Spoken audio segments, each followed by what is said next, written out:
there, Java Junkies. It's Andrea. Before we start today's show, I have an exciting announcement to share with you. On April 17th, Time for Coffee is going to hold its first in-person live event. That's right. We're inviting you to join us in the audience for free. And we've got all kinds of cool swag to give away to the first 25 Java Junkies who show up. So make sure to get there early. We're calling it Time for Coffee's Caffeinated Career Mini Summit, and it'll take place at the University of Maryland at 7 p.m. on April 17th. And for those of you in the area, we hope you'll join us at Maryland's College Park campus. Just go to timeforcoffee.org to get more information. Now, let's get on with the show.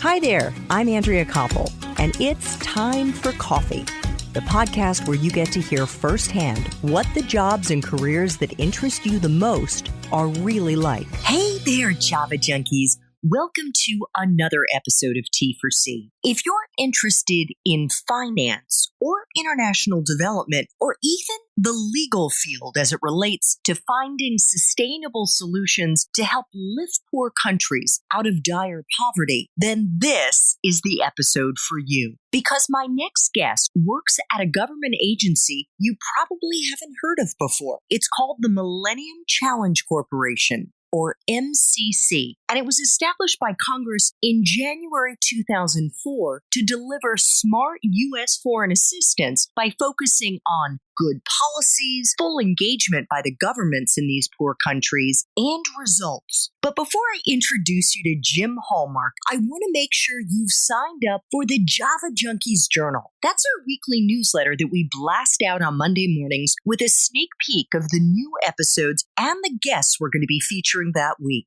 Just head over to the Time for Coffee website at time4coffee.org, and the sign-up box is right there on the homepage. Now, my Java lovers, I have a confession to make. Have you ever told someone you would call them, maybe follow up with them about something, and then months and months go by and you forget? Or maybe when you think about it, it's like right before you fall asleep and the next morning you've forgotten about it all over again? Well, this is one of those situations, and it's even more embarrassing because my next guest is also one of my wonderful neighbors. This was absolutely one of the very first interviews I did on T4C, and you'll be able to tell right away because I hadn't even thought to call our community Java Junkies, and I had no real structure to the interview either, and it's also why I don't say thank you and goodbye at the end of the interview. You are definitely seeing, or maybe I should say listening to, how the sausage gets made here at T4C.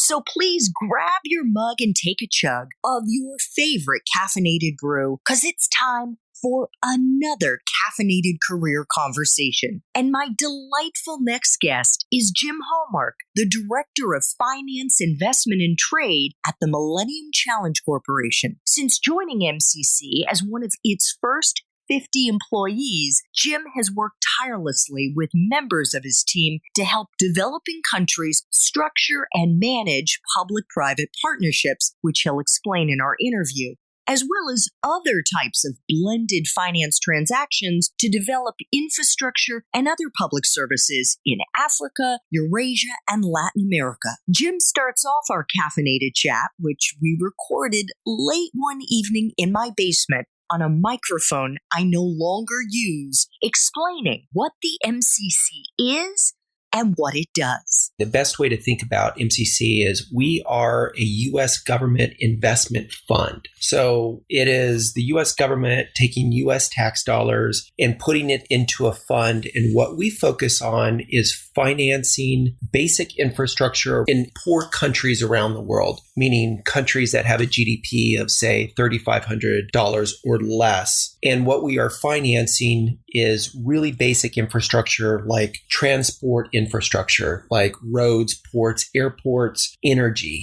generation, transmission, distribution, water supply and sanitation, educational infrastructure like school systems at a national level, that sort of really basic infrastructure that a country needs for its economy to function. Without that basic infrastructure, the economy just doesn't really flow very well. So what MCC does is in 2004, it was established to really focus on identifying poor but well-governed countries and working with those countries to provide the key basic infrastructure that they need in order to turbocharge their economies. So that's what we do. My specific job within MCC is, so we will put in, let's give an example of, we're going to put in $300 million in order to do a toll road or an energy generation plant. And what I specifically am focused on is how do we galvanize or catalyze private capital in and around our publicly funded projects. So if it's a road that we're financing or a power generation plant, how can we get private capital to come in and around what we're doing to basically leverage our public money to have a bigger impact and bring in a lot more private capital and private investment? Because at the end of the day, investment at large is really the blood of an economy in the world. And so my job is not just to rely on MCC financing, but trying to attract private investment around leverage around our public money to really just increase the impact of what we're doing. So are you looking for private investment in those countries and both? Okay, so how do you do that? Like, what's your typical day? Let me take two examples of what I would describe my job is our group, the Finance, Investment, and Trade Group, or what we call FIT, is what we try to do is attract private investment in and around our publicly funded projects, whether it's an airport or an energy project or a water project. And so when I say in and around, it could be something where when I say in a project, let's just say that is an airport, we need to rehabilitate this airport in order to expand the airport in order to accommodate the economic growth in the country. If it's too small, that's a ceiling on their economy. We could finance that. We could just put in $200 million to expand that airport, or we could try to help concession that airport for a 10 or 15 year period where private investment comes in there. They have to design, finance, construct, operate, and maintain the airport for a 10-year period. All the risk of doing all that is transferred to them. If they do it well, they can make a profit. If they don't do it well, then the airport comes back to the government after 10 years. So for someone who really knows what they're doing, it's an opportunity for the private sector to come in and say, yeah, government, we can come in with our own money and improve this airport. And that allows you, government, to take your money and focus it on other areas like social areas like health or education. So basically what we're doing is we're allowing the government to have more resources, private investment for infrastructure that private capital would be interested in. And then there's other areas of the economy, infrastructure that the private sector is not as much interested, like health or education. So now, because you've gotten private capital to do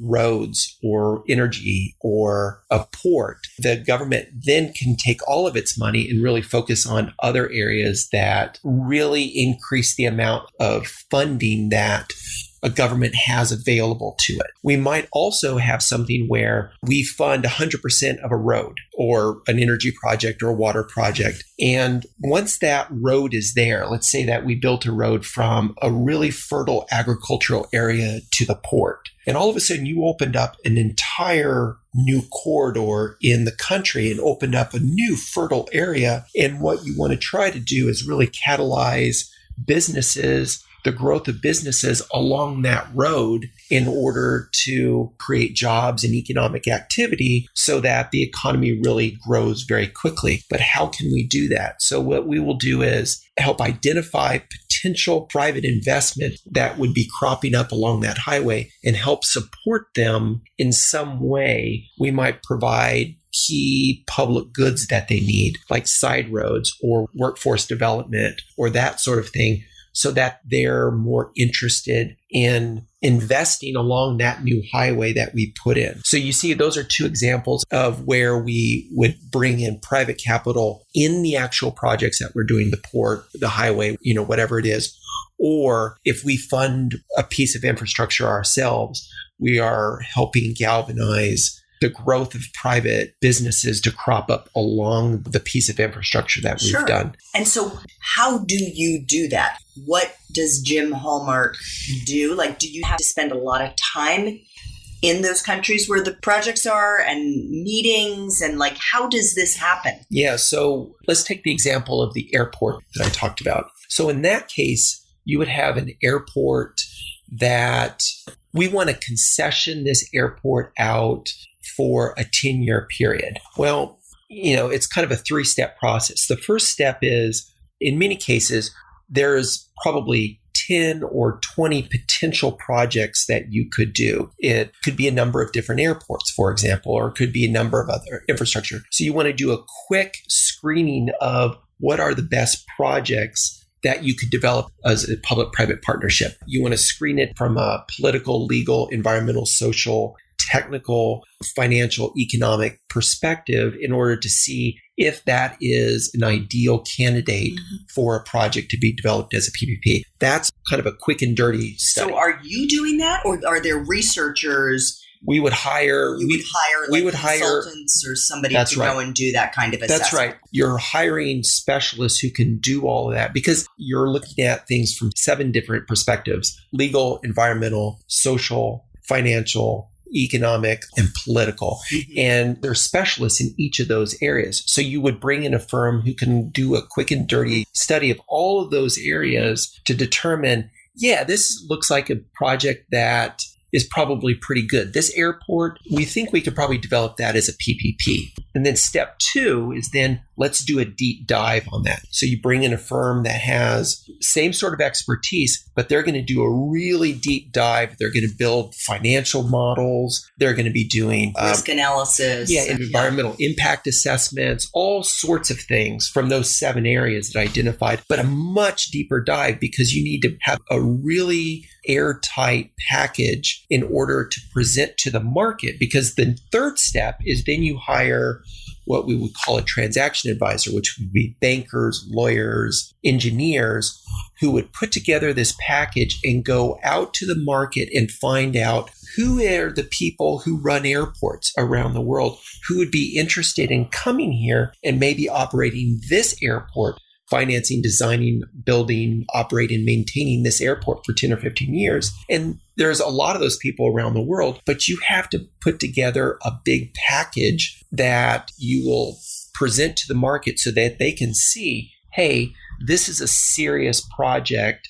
They've done their homework on this. And here are all the diligence has been done on this project. And this is something that would be attractive and we're going to bid on it. And then do you interview them? Is that what's going on? No, but then what does your team do then? Where do you guys come in? So our team is really managing a lot of, we have to know enough about the transactions in order to be able to manage, but you're bringing in a lot of expertise. Each one of these 3 stages, at the early screening stage, or what I call the feasibility stage, which is the second stage, or the third stage, which is the transaction advisor. All of these people are consortium of a lot of different expertise. We are managing those people to make sure that what they are doing is legitimate and is in the best interest of the country where we are working, and it's a good expenditure of our money. So we are managing and looking at what they're doing to make sure it is a good job.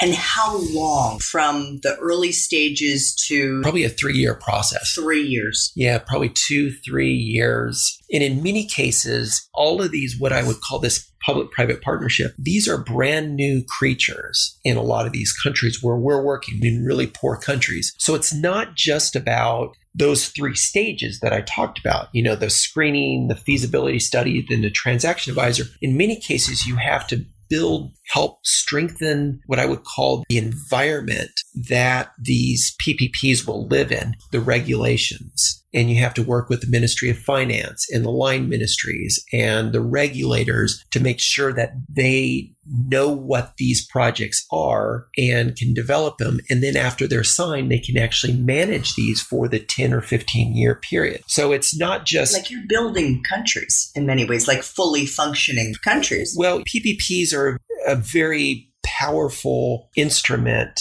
if they are done properly, but it's complicated financial engineering, basically what you're doing. Half of what MCC does, or most of what MCC has done historically, is here's a check for 100% of the highway, and we're just going to build it, period. No different than what the World Bank does or any development bank around the world. But when you're doing a PPP, that is a slightly different animal because you are getting the private sector to come, or you're trying to attract them to come in, spend their own money to build the asset that we would normally just do, or the government would normally do. You see what I mean? I do. And I know enough to make me a little dangerous here, so please correct me if you disagree. But that's where the sustainability comes in. That's right. When you have the private sector that's in there, because they're all about making money. That's right.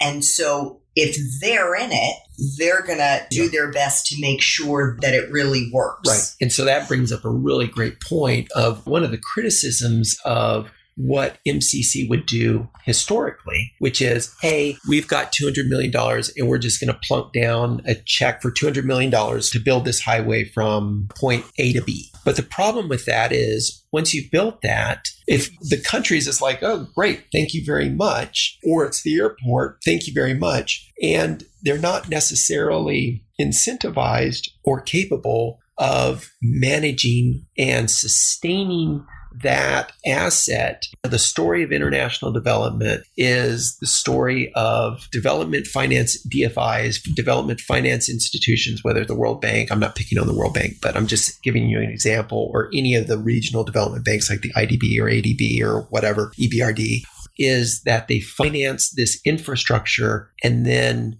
it is allowed to decay over time. But if you bring in the private sector, you're bringing in the private sector for two reasons. One is they have money and you can use their money to build an asset for the public so that the government can use its money to do other things. That's one reason you do it. But the second reason is exactly what you said, is you're bringing their expertise to be able to operate and maintain that asset beautifully over the period, the 10 or 15-year concession period. Airports, if you go to a third world country, a developing country, and you look at airports that are run by the government, oftentimes you will see that they are very poorly run airports. But if you go to one where the private sector is developing, and this is a big caveat, if it is a well-structured concession, then you will see an airport that's got stores. It's basically a mall. It's a beautiful mall with planes coming in, and it's just kind of a win-win for everyone. But you have to structure those PPPs correctly, and that's the needle that you're trying to thread.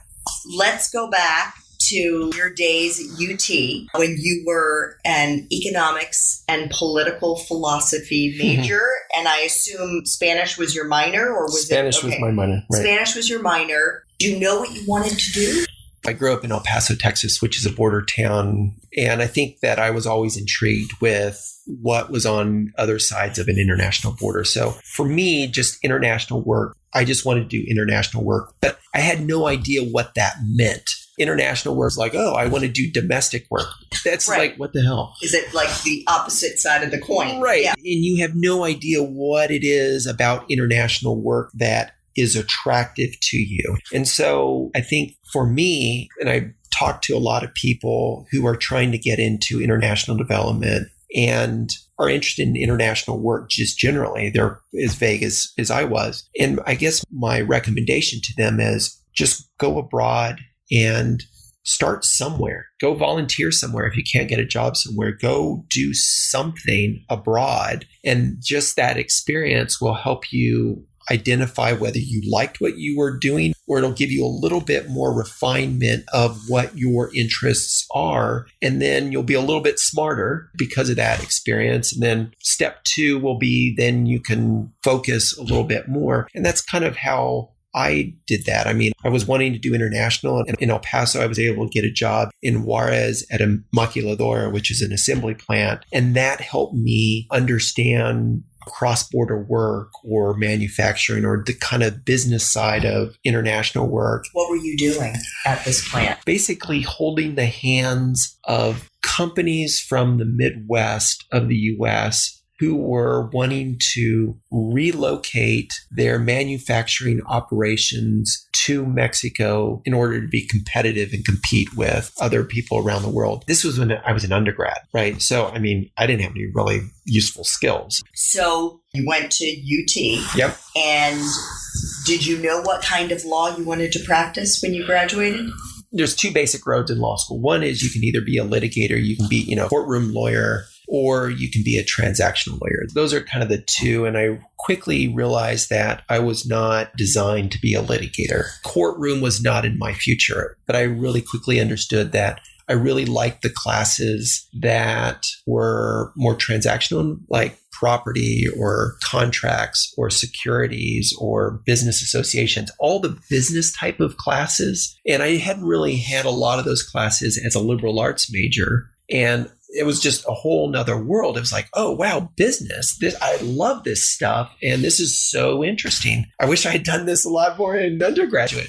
And this is right around the time that NAFTA is starting to be negotiated. North American Free Trade Agreement. North American Free Trade Agreement. My background with experience in Mexico and the border area, that was useful for a business law firm who was wanting to do cross-border work. My first job was just in a tiny little law firm in El Paso, Texas, just doing cross-border business work, primarily tax lawyers representing either Mexican companies coming into the U.S. or U.S. companies going into Mexico. And it was great experience because you're right in the trenches, right on the U.S. El Paso Juarez border. It's blocking and tackling of international work. So tell us a little bit about what life is like as a young attorney in a small law firm versus a monster one. A monster. I had the opportunity to work in a really small law firm in El Paso, Texas, a medium-sized one, meaning 200, 250 lawyers in Dallas, and then one in Washington that when I probably left was 2,000 lawyers or whatever. I think the big difference is if you're in a small law firm, you definitely know your bosses much more and they know you.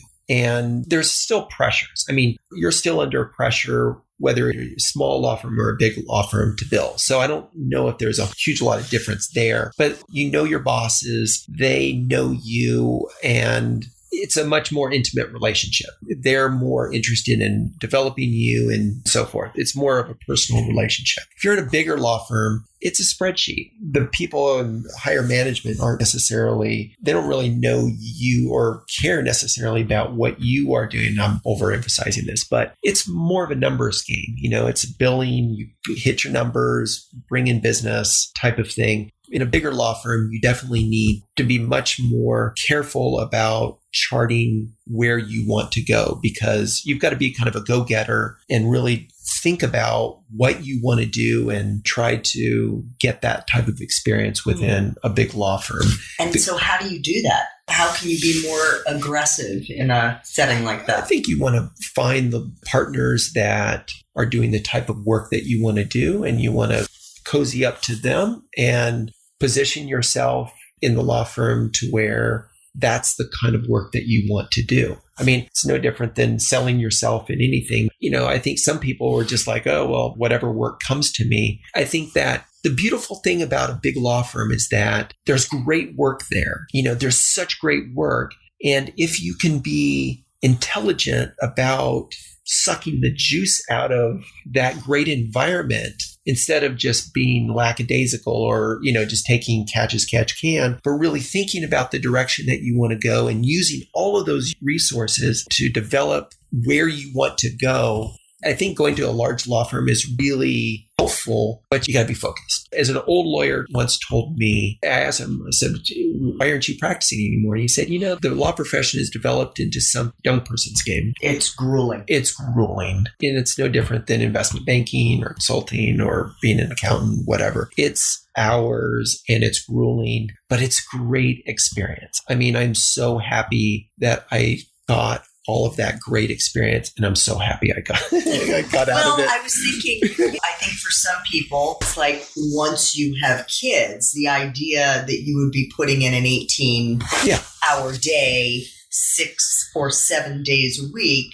It's crazy. Yeah. I mean, and people do it. That just wasn't for me. And I think that I had done the whole legal thing, small, medium, large firm thing. And I realized this wasn't something that I necessarily wanted to do long term. And luckily around that time, that's kind of when MCC was being created in 2004. And it was brand new. I was employee number 50 at this thing. And so it was something that like a startup. It was a total government startup. My first interview was we walked in and there were 2 chairs. That was it, and some phone cord on the floor. And that was it. There was nothing else. It was a true startup. Are you glad that you got your law degree? I wouldn't be able to do what I do now without having been a corporate finance lawyer for 10 years. Because, I was dealing with investors and companies, so I understood how business works. When you're just doing deal after deal after deal, you develop a good sense of business and how people think. And law really helps you understand private capital works or what their interests are. That was invaluable for me. I couldn't do my job now without having been a lawyer beforehand. So let me ask you this. For our young listeners who may still be in college, what would you recommend that they study? What type of internships or things do you think that they should get that would maybe tee them up to be competitive to get a job? In international development. In international development and maybe at MCC. I think in international development, you come back to the sustainability perspective. You can't help people unless these programs are sustainable. I mean, you can't help them in the long term unless what you are doing is going to be sustainable. So you need to understand economics or finance. I would recommend that you are at least literate in economics and finance. Do liberal arts, but come out of school with where you are literate in both letters, meaning you can write and analyze and communicate effectively, but also you're literate in numbers as well. You have some economic or financial literacy, because if you are doing international development and trying to develop programs to help people, you have to know the numbers side in order to ensure that the programs that you're working on are sustainable. Otherwise, so many people who are wanting to save the world, and they were history majors. Yeah. Which is a great fantastic. But they're illiterate from an economic and financial standpoint. And so come out of college being letters literate and numbers literate. Jim, before we wrap up, could you think about what advice you would have wanted to give Jim when he was in college that you wish you knew then what you know now about life? It's an incredibly stressful time for any young person. Getting jobs. Yeah. It's like that catch-22, so many times. How do you get that job if you don't have the experience? But what would you have wanted to tell your younger self? So I think aside from the courses, I think you need to have some really basic core skills, which is what we've talked about. The real advantage of being in college or right out of college is that you have nothing to lose. If you want to do international development, you have to get yourself abroad. You've got to go to countries and do stuff in those countries. Volunteer, sleep on the ground. This is the time when you sleep in a sleeping bag. And be poor and whatever. But put yourself in those situations where you are working abroad for nothing or whatever, just to get that experience so you can understand, to give yourself some idea of like, I like this or I don't like this. Both of those are hugely important, because then the next step you can really refine kind of the next step of what you want to do. So that's one thing. Second thing is, I wasn't a very good networker. And it's hard because sometimes you don't understand what kind of company you want to work for. Try to pinpoint the type of organization that you want to work for and get to know people at that organization and network, go invite them to coffee, talk to them. I didn't do that. And I wish I had done that. You kind of let your own fear hold you back. Yeah. Go out and talk to these guys. Go out to find the organization that you're interested in. And you'll find that people at these organizations, they'll talk to you. Can I put an addendum on that point? And that is, let me know here at Time for Coffee, what are the organizations that you're most interested in? And I can try to interview somebody at those organizations for them, if that would actually help in terms of like, which sectors of the company they're most interested in, but maybe I could also be a bridge to try to help. I mean, I'm not necessarily going to be able to get every company, but certainly the bigger ones, I can try to do that. Just to give you an example where even you came up, I just came back from overseas and I was in Uber, right? And there was this guy who was from Rwanda and he'd actually gone through the genocide there. And he told me he literally walked all the way from Rwanda, all the way through Congo, all the way to Gabon, if you can imagine, all the way across for 9 months, the whole thing. And he was super interested in refugees. And he had made his way to the US and he was now working on his PhD in refugee assistance, basically. And he sent out all these resumes to everyone. And he was saying, I'm just not getting the bites that I'm on. He hadn't really targeted what specific organization would you like to work for? Would it be like the UN or Red Cross? And I had mentioned Red Cross. And he said, Red Cross, they saved me. I would love to work for the Red Cross. And I was like, why don't you go talk to them? He hadn't really identified specific organization. He was just shotgunning things around. And even with the organizations that he had identified, he was reluctant to reach out to people in those organizations. Go talk to them. People will talk to you. I mean, find a connection there. You can always find a connection and go talk to them and show those people that you're interested in their organization. Yes. Do your homework, figure out where do you want to work, talk to people and show them that you're interested in it and you'll get in. And even if you don't get into that organization, you may find out they're competitors. And they can also tell you, you're missing this. It would be great if you had this. So go to another organization, get a job there and fill that part out, in your skill set, your profile. Exactly. Jim, thank you so much. Yeah. I think you are yet another example of, proof positive that even if you didn't know exactly how you were going to get here, you figured it out along the way. Thanks so much for listening to Time for Coffee, where the professionals in the jobs that most interest you always have time to grab coffee 24/7, no matter where you live. I have one quick favor to ask you. Remember to rate, review, and subscribe to Time for Coffee. Thanks so much.